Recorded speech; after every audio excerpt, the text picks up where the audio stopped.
Valériane Gauthier est avec nous pour un œil sur les médias. Bonsoir Valériane. Bonsoir Aude, bonsoir à tout le monde. On commence par cette annonce de Donald Trump ce soir concernant la séparation des familles de migrants. Il y a un décret, donc en principe à présent, qui va l'empêcher. Oui, un décret qu'il va bientôt signer. Cette volte-face a créé la surprise à Washington et à travers le pays. Le président a lui-même posté une vidéo sur le sujet sur son compte Twitter. Alors qu'il déclarait jusqu'ici qu'il allait mener une politique de tolérance zéro, il explique désormais, je cite, « Nous voulons garder les familles ensemble ». Il va donc, comme vous le disiez, signer un décret pour éviter la séparation des familles de migrants. Alors, qu'est-ce qui a suscité cette volte-face de Donald Trump ? Cette question a donc suscité beaucoup d'émotions et une éluge de critiques aux États-Unis. Et c'est peut-être cela qui a poussé le président américain à faire des concessions. De nombreuses voix se sont élevées pour demander à Donald Trump de faire preuve de plus d'humanité, à commencer par celle de sa propre fille, Ivanka Trump.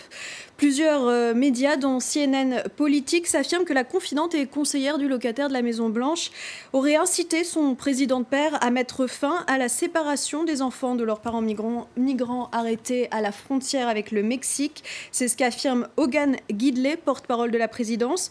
On le rappelle, Ivanka Trump s'est gardée de toute critique publique, mais elle aurait appelé des membres du Congrès et des avocats afin d'aider son père à trouver une solution. Le président américain a aussi suscité une nouvelle fois de nombreuses critiques au sein de son propre camp, les Républicains, en tête desquels Paul Ryan, leur chef à la Chambre des représentants.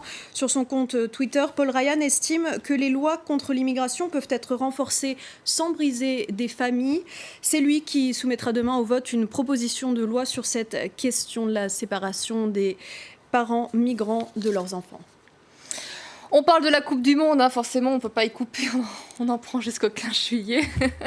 Vous n'allez pas nous évoquer les résultats, hein. Oui, ça vous fera peut-être plaisir. On ne va pas parler de résultats de performance sportive, mais de style capillaire. Et on va notamment parler du coup de ciseau de Neymar. En début de semaine, l'attaquant brésilien a fait l'objet de moqueries sur sa coupe de cheveux arborée lors du match de son équipe contre la Suisse. Coupe de cheveux que vous pouvez voir à l'écran, une coupe ébouriffée, ondulée et décolorée, pour beaucoup un savant mélange entre des spaghettis et une banane de rocker. L'ancien footballeur français Eric Cantona a notamment refait sa nouvelle coupe sur Instagram avec, comme vous le voyez, un bol de spaghettis. On a aussi cet internaute qui parle, lui, d'un hommage aux Italiens. Les Italiens qui, je vous le rappelle, sont absents de cette Coupe du Monde 2018. Eh bien, aujourd'hui, après avoir fait l'objet de tant de railleries, Neymar, la star du PSG, a tout coupé. Et voici sa nouvelle coupe, un peu plus discrète. D'après le Huffington Post, ça aurait même soulagé son pays, le Brésil, et ses compatriotes. On apprend par ailleurs dans cet article que Neymar est parti en Russie accompagné de 2 coiffeurs, l'un pour sa coupe, le deuxième pour la coloration.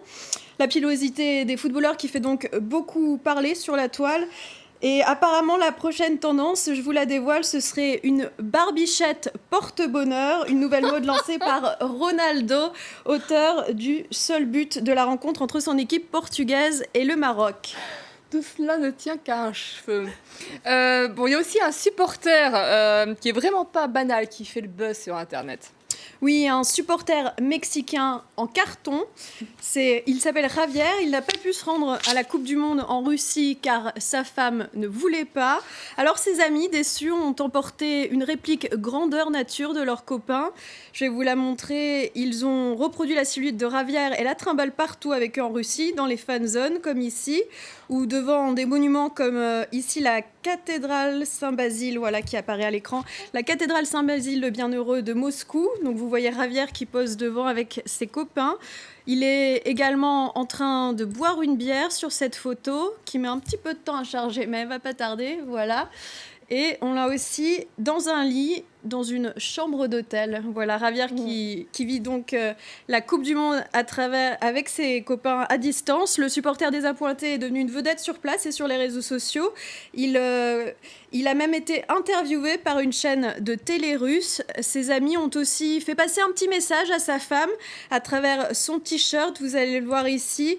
Vous le voyez, il y a écrit « Mi vieja no me dejó », traduisez « Ma vieille ne m'a pas laissé ». Reste à savoir si madame appréciera cet humour qui fait maintenant le tour de la toile.